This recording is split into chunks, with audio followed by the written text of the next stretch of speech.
ঘুম থেকে উঠে দেখি ভীষণ বৃষ্টি। এই দেখো অবস্থা, বৃষ্টি দেখতে পাচ্ছ কত বৃষ্টি, অনেক জোরে বৃষ্টি হচ্ছে। ঘর থেকে তো এতটা বোঝা যাচ্ছিল না, দরজা জানালা বন্ধ ছিল। এখন দরজা খুলে বাইরে এসে দেখি এত বৃষ্টি হচ্ছে। কিন্তু আমার এই যে এত জামা কাপড় দেখো কাচাকাচির আরও রয়েছে, সেগুলো বের করব, দুই ঘরের যত আছে সব কাচাকাচি করব। এদিকে আমি বাসি কাজটা করেই নিয়েছি অনেকটা, আর অনেকটা বাকি, তো ওগুলো করবো। আর বৃষ্টির জল দেখো কত জোরে বৃষ্টি নামছে। দেখো গাইজ, সমস্ত কিছু কাচাকাচি করেছি, দুই ঘরের মশারি, বেডশিট, বালিশের কভার, পর্দা সর্দা যা ছিল, পাপোশ, পা মোছার বস্তায় দেখো সব তার ভর্তি করে করে দিয়েছি একদম।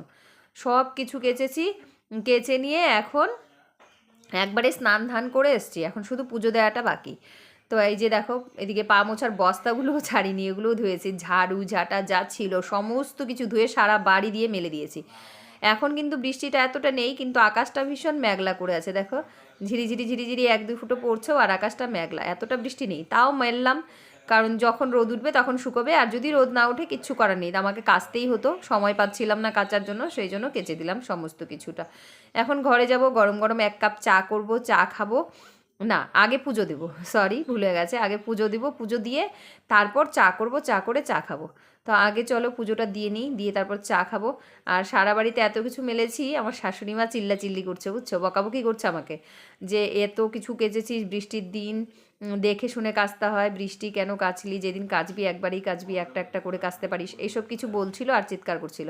কিন্তু কি করব বলো, এই রোজ রোজ ভেজার থেকে ভালো একদিনেই ভেজে ভুজে একদম কেচে চলে এসেছি, সমস্ত কিছু পরিষ্কার। আর এই যে সায়ন এখানে ব্রাশ করবে, বারান্দায় ওর জন্য জল এনে রাখা আছে, প্রতিদিনই রাখি তুলে জল, ও উঠে ব্রাশ করে তারপরেও পড়াতে চলে যায়। আজকে যে ও কী খেয়ে যাবে সেটাও কিন্তু রেডি করে রাখিনি, ও যাবে পড়াতে। আর এই যে ফুলটা দেখতে পাচ্ছ, এই ফুলটাকে কারা কারা চেনো, এই যে পরিষ্কার জায়গাটা আমার পেছনে দুটো ঘরের মাঝখানে, এখানে কিন্তু এই ফুলগুলো পড়ে, এর উপরে একটা গাছ রয়েছে, এই পাশের দুটো পচা ফুল কালকের ছিল, আর এই তাজা তাজা ফুলগুলো আজকের তুলে এনে রেখেছি। এই ফুলগুলো ডিগডুগা গাছের ফুল, তো এই ফুল ভাজা খেলে নাকি জন্ডিস হয় না, প্রেশার কম হয়, সুগার কম হয়, অনেক উপকার এই ফুলের।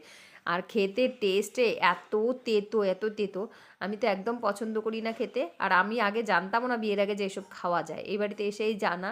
আর আমি খাই না, কিন্তু ভেজে দিলে ওর বাবা খায়, তো তার জন্য তুলে রাখা যে ভাজবো এগুলো। আর সকাল সকাল দেখো কি ক্ষতি করলাম, মানে আজকে শখ হয়েছিল একটুখানি কাজল পরবো, আয়নাটা নিয়ে বসেছি কাজল পরতে, কিভাবে যে হাত থেকে ফসকে পড়ে গেল, আর দেখো কাজটা ভেঙে একদম চুরমার হয়ে গেছে। তো এটাকেই ফেলতে নিয়ে এসেছি এখানে। তো গাইজ, কাজ ভাঙ্গাটা এই যে নিয়ে আসছিলাম, ফেলে দিয়ে এখন বাড়ি যাচ্ছি। কাজ ভাঙ্গাটা ফেলার জন্য আসছিলাম, অনেকটা দূরে আসছিলাম, ওই যে পেছনে গিয়ে ফেলে আসলাম।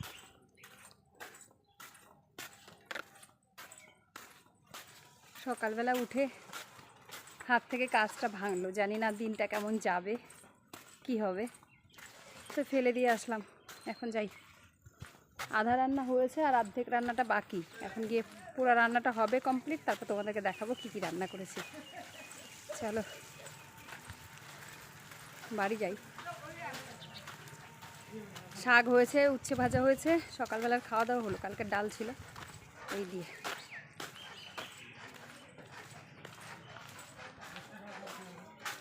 আর এখন গিয়ে আলু, পটল আর সোয়াবিন দিয়ে একটা তরকারি করি, বাস এটা হলেই হয়ে যাবে রান্না। আমের চাটনি কড়াই আছে, আমের চাটনি, একটু হালকা হালকা রোদ উঠছে, এখন জামা কাপড়গুলোও শুকাবে আমার। রান্নাবান্নাটা সেরে ঘরে চলে এসেছি, আর একটু স্নান করে নিয়েছি, দেখতেই পাচ্ছ তোমরা, নাইটিটা চেঞ্জ করা, আমার ভীষণ গরম লাগছিল, সেই জন্য এসে একটু শুয়ে পড়লাম। আর ঘরের তো বেড কভার আবার সব শুকায়নি, ওগুলো সব শুকাবে। আর কাজল পরেছিলাম দেখো, থ্যাপথ্যাপা করে একদম ভরে ভরে কাজল পরেছিলাম, ভীষণ ইচ্ছে করছিল সেই জন্য। এখন আর এদিকে সায়ন যেন কি করছে দুপুরবেলায়, এই দেখো সায়ন বসেছে পড়তে। ওর কিন্তু সময় কমায়নি, মানে জোর করব পড়তে বসবে এরকম না, ওর যখন ইচ্ছে করবে, যখন মুড হবে যে আমি এখন পড়বো, তো এখনই পড়বে। এখন কিন্তু 12:30 বাজে আর ও পড়তে বসেছে, এই দেখো 12:30 একটাই বাজে প্রায়, এখন পড়ছে, অনেকক্ষণ থেকেই বসেছে পড়তে। এদিকে পড়ছে, নোট লিখছে, আরও কী কী করছে জানি না। তো আমি এখানে শুয়েছিলাম খাটে, আর ও টেবিলে বসে পড়ছিল, তাই ভাবলাম একটুখানি তোমাদের সাথেও শেয়ার করে দিই। তো এই যে পড়ছিল, চলো পরে আবার আসছি। তো গাইজ, জামা কাপড় সব শুকিয়ে গেছিলো, সব ঘরে তুললাম, আর কম্বলগুলো রোদে দিয়েছিলাম, কম্বলগুলো পুরো ঝেড়ে ঝুড়ে একদম নিয়ে এসেছি, মানে তোষকের উপরে যেগুলো থাকে নিচে বিছানায়, সেগুলো ঝাড়লাম। এত ধুলা ছিল, এত ধুলা ছিল, একদম পুরো ধুলা ধুলা হয়ে গেছিলাম। সেই জন্য আরেকবার স্নান করলাম, আরেকবার স্নান করে আসলাম যাতে করে ধুলোবালির থেকে একটু বাঁচি। আমার তো আবার ধুলোর থেকে অ্যালার্জি, যদি আমি না স্নান করতাম এখনই এতক্ষণে অ্যালার্জি উঠতো। তো ওই জন্য তাড়াতাড়ি আসিস। সায়ন যাচ্ছে টিউশন। এই যে ছাতা নিছিস, প্লাস্টিক নিছিস একটা ছাতা রাখার, ছাতাটা ভইরা রাখবি যে ওই প্লাস্টিক। তো সায়ন গেল এখন পড়তে, যাবে 12 সাথে ও টিউশন। আজকে অনেক আস্তে আস্তে ওর 7:30 বাজবে, সেই জন্য ও ছাতা নিলে ছাতা আনতে ভুলে যায়, সেই জন্য একটা প্লাস্টিক দিয়ে দিই এক্সট্রা। বাসে উঠে ছাতাটা, ভিজা ছাতা তো ব্যাগে ভরতে পারে না, তো প্লাস্টিকে ভরে ব্যাগে ভরে রাখলে থাকে। তো এই এখন দেখো আবার বৃষ্টি শুরু, এই দেখো আবার বৃষ্টি শুরু। আর আমি এখন একটুখানি রেস্ট করব, মানে একটু শুবো। রোজ ভাবি দুপুরবেলা ঘুমাবো না, তারপর আবার ঘুমাই, কিন্তু আজকে দেখি আজকে নাও ঘুমোতে পারি। ঘরে যাই, ঘরে অনেক কাজ রয়েছে, মানে এই যে তুষক মুষকগুলো যে সব রোদ্রে দিয়েছিলাম, কারেন্ট আছে আবার কারেন্ট যায়নি, ধরো লাইটটা দিয়ে নিই। এই যে সব কিছু রোদ্রে দিয়েছিলাম, ওগুলো সব তুলে এনে এখানে রাখা, এই যে টাল দিয়ে। এগুলো আমার তোষকের উপরে থাকে, এই তোষকটা বিছানায়, তোষকের উপরে এই 3টা কম্বল থাকে, তারপর কাঁথা থাকে, তারপর বিছনার চাদর। তা এখন এগুলো সব আমি এখানে পাতবো, সেই জন্য 1:10 বাজে।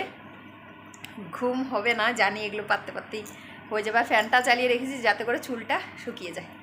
তো চলো দেখতে থাকো ব্লগটা। তো গাইজ এখন বাজে বিকেল 5:30। জল টল ভরে 1 বোতল জল এই যে হাতে নিয়ে যাচ্ছি দোকানে। এখন দোকানে বসবো, দোকানটা তুলে এসে তারপরে রাত্রে রান্নাবান্না, রাতের যা কাজ থাকে সেসব কিছু সারবো। তো এখন আগে যাচ্ছি দোকানে, চলো যাই দোকানে গিয়ে বসি। তো গাইজ এখন রাতের বেলা, এখন বাজে রাতে 8:30 আর ধোয়া হচ্ছে। ধরো সামনে থেকে কথা বলি।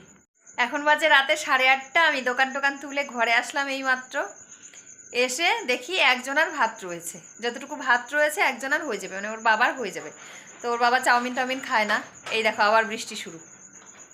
তো ওর বাবা চাউমিন খায় না, এই জন্য আমি সায়নকে বললাম যে আজকে আর রুটি করবো না, যা ভাত রয়েছে, এমনিতেও বৃষ্টি হচ্ছে, কারেন্ট যাচ্ছে আসছে, রুটি আর করবো না, ভাত যতটুকু রয়েছে তোর বাবাকে দিয়ে দিই, আর তুই আর আমি চাউমিন খেয়ে নিই। আর সায়ন চাউমিন খেতে খুব পছন্দও করে, ভীষণ ভালোবাসে চাউমিন খেতে। তো ওই জন্য এই যে চাউমিনটা এদিকে সেদ্ধ বসিয়েছি, এই যে। আর চাউমিনে দেওয়ার জন্য এই যে সবজি, এগুলো কিন্তু সায়নেই আমাকে কেটে দিয়ে গেছে, পেঁয়াজ, আলু, কাঁচা লঙ্কা, আর দেবো ডিম দিয়ে করব চাউমিন। বাইরে ভীষণ আবার বৃষ্টি শুরু হয়ে গেছে।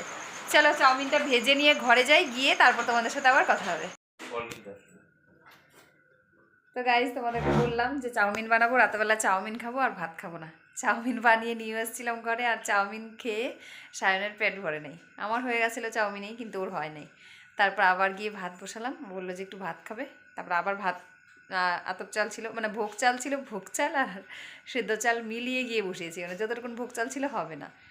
তো তার সাথে আর একটু আমাদের যে ভাত খাই কন্টিনিউ বীর প্রতাপের চাল, সেই চাল মিলিয়ে তারপর নিয়ে ভাত বসিয়েছি, ভাত করেছি।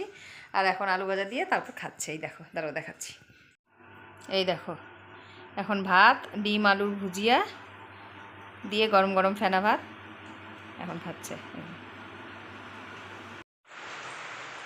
তো গাইস কালকের ভিডিওটা এখন এডিট করতে বসে দেখি, স্নান টান করে এসে এডিট করতে বসলাম। তো এডিট করতে বসে দেখি ভিডিওটা কালকে শেষই করা হয়নি। তো কালকের ভিডিওটাই শেষ করতে এখন ক্যামেরাটা আবার অন করলাম। চলো কালকে যতটুকু মানে ক্যামেরা অন করে শ্যুট করতে পেরেছিলাম তোমরা তো দেখলেই কালকে কি কি করলাম আর কি কি না। তারপর রাতেবেলায় ভাত সায়ন খাওয়ার পর আমিও একটু খেয়েছিলাম, খেয়ে দিয়ে বাসন কুসুন মেজে শুয়ে পড়েছি। এইটুকুই ছিল কালকে রাতে, আর কিছু শেয়ার করতে পারিনি কালকে। চলো ভিডিওটা এখানেই শেষ করলাম। সবাই ভালো থেকো, সুস্থ থেকো, সবাইকে টাটা।